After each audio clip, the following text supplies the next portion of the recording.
అరుణాచలం లేదా అన్నామలై తమిళనాడు రాష్ట్రములో ఉంది. అరుణాచలం పంచభూతలింగ క్షేత్రాలలో ఒకటి. దక్షిణ భారతంలో వెలసిన పంచలింగ క్షేత్రములలో అగ్నిభూతమునకిది ప్రతీక. ఒకటి అరుణాచలం అనగా అరుణ ఎర్రని, అచలం కొండ. ఎర్రని కొండ అని తాత్పర్యం.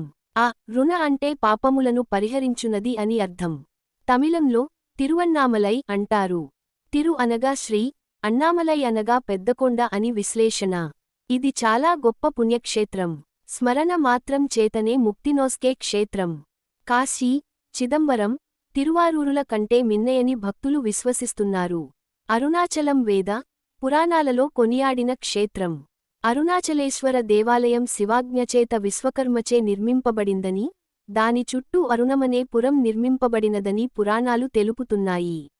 అక్కడ జరుగవలసిన పూజావిధానమంతా గౌతమ మహర్షి శివాజ్ఞ చేత ఏర్పాటు చేశారని స్కాంద పురాణాంతర్గతమైన అరుణాచల మహాత్మ్యం తెలుపుతుంది.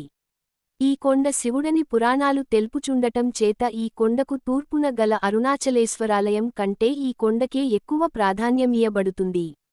ఇది జ్యోతిర్లింగమని చెప్పుకొనబడుతుంది. ఇది తేజోలింగం గనుక అగ్ని క్షేత్రమంటారు.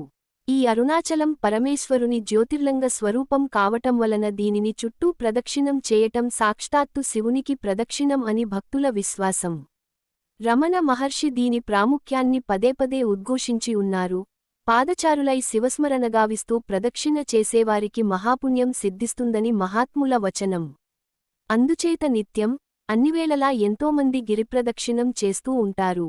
గిరిపైన గల మహౌషధీ ప్రభావం వల్ల శరీరానికి, శివస్మరణ వల్ల మనస్సుకు, శివానుగ్రహం వల్ల ఆధ్యాత్మిక జీవనానికి స్వస్థత చేకూరుతుందని భక్తుల నమ్మకం. గిరిప్రదక్షిణం చాలా వరకు తారు రోడ్డు పైనే జరుగుతుంది. ఈ మధ్య కాలంలో గిరిప్రదక్షిణం చేయడానికి వీలుగా రోడ్డు పక్కన కాలిబాట కూడా వేశారు.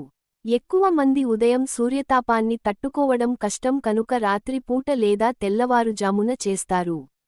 రమణాశ్రమానికి 2 కి.మీ. దూరం వెళ్లిన తరువాత కుడివైపుకు తిరిగి రోడ్డుకి మధ్యలో వినాయకుడి గుడి వస్తుంది. అక్కడ నుండి కొండను చూస్తే నందిలాగా కనిపిస్తుంది. గిరిప్రదక్షిణ మొత్తం 14 కిలోమీటర్లు ఉంటుంది. అందులో దారిలో వచ్చే మొత్తం 8 లింగాలను మనం దర్శించుకుంటూ వెళ్ళాలి.